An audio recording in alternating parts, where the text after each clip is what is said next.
Catat ini. Allahumma suk ilayya. Sekali lagi. Allahumma suk ilayya. Setelah itu, Assalamualaikum warahmatullahi wabarakatuh. Hamdan wa syukran lillah, salatan wa salaman ala rasulillah, la hawla wa la quwata illa billah.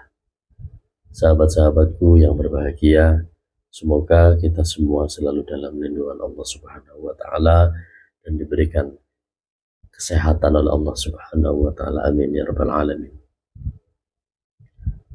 Lagi dan lagi kita masih berbicara seputar tentang waktu dan cara diijabahnya doa oleh Allah Subhanahu wa ta'ala dengan cepat. Kemarin sudah saya sampaikan bahwa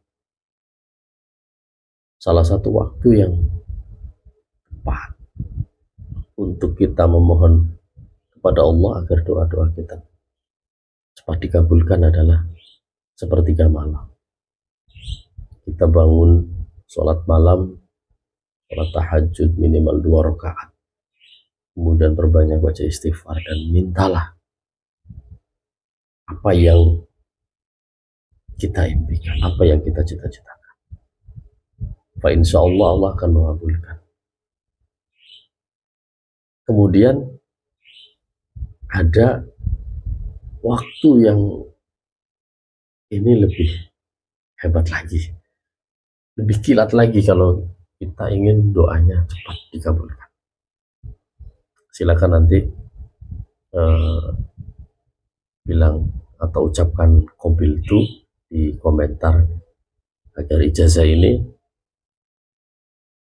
bisa mendapat ridho dari guru kita, dan ijazah ini disampaikan oleh Al-Mukarram Romo Kiai Haji Ilyas Hussein dalam sebuah pengajian.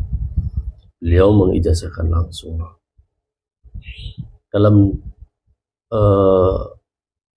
sholat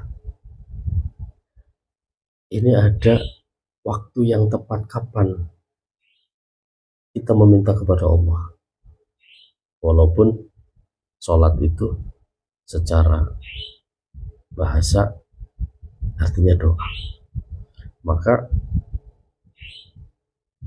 ada yang lebih tepat lagi kapan kita meminta kepada Allah agar cepat dikabulkan doa dan harapan kita, yaitu pada saat sujud terakhir di sholat fardu. Setiap sholat fardu, ketika kita sholat sendirian atau berjamaah dengan istri dan anak-anak di rumah, manfaatkan waktu sujud terakhir itu untuk berlama-lama dengan Allah.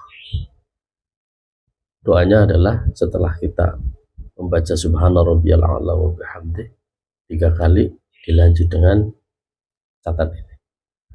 Allahumma suk ilayya.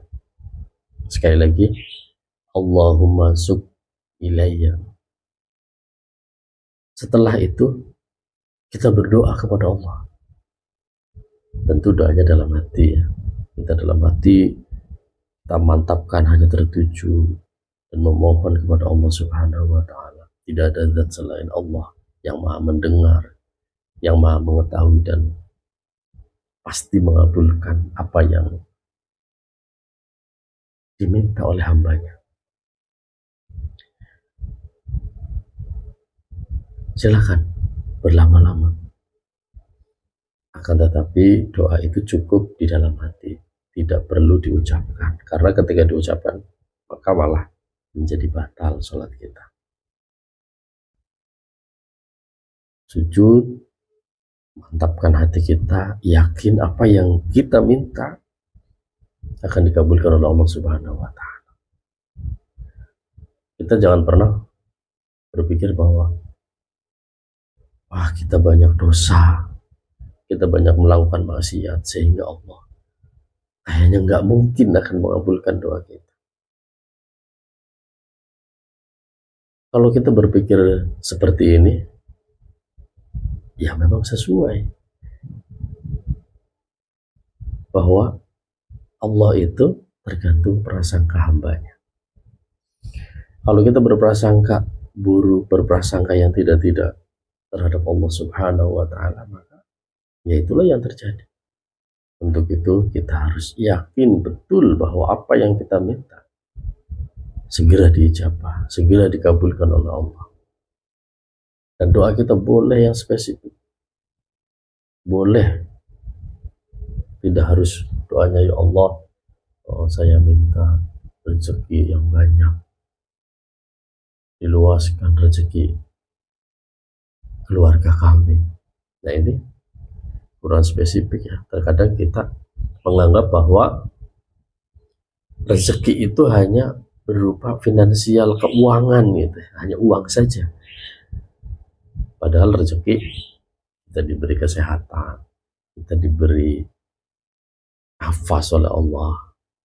Ini juga adalah rezeki yang luar biasa.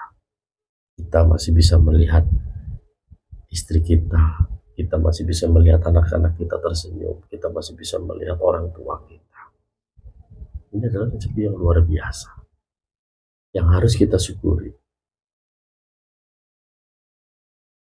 Saya kira itu yang bisa saya jelaskan di pertemuan kali ini. Sekali lagi, dalam sujud terakhir sholat fardu, silakan sahabat-sahabat sekalian setelah membaca doa sujud seperti biasanya dilanjutkan dengan membaca Allahumma sub ilayya, kemudian di dalam hati meminta kepada Allah apa yang kita inginkan agar cepat dikabulkan oleh Allah Subhanahu wa Ta'ala.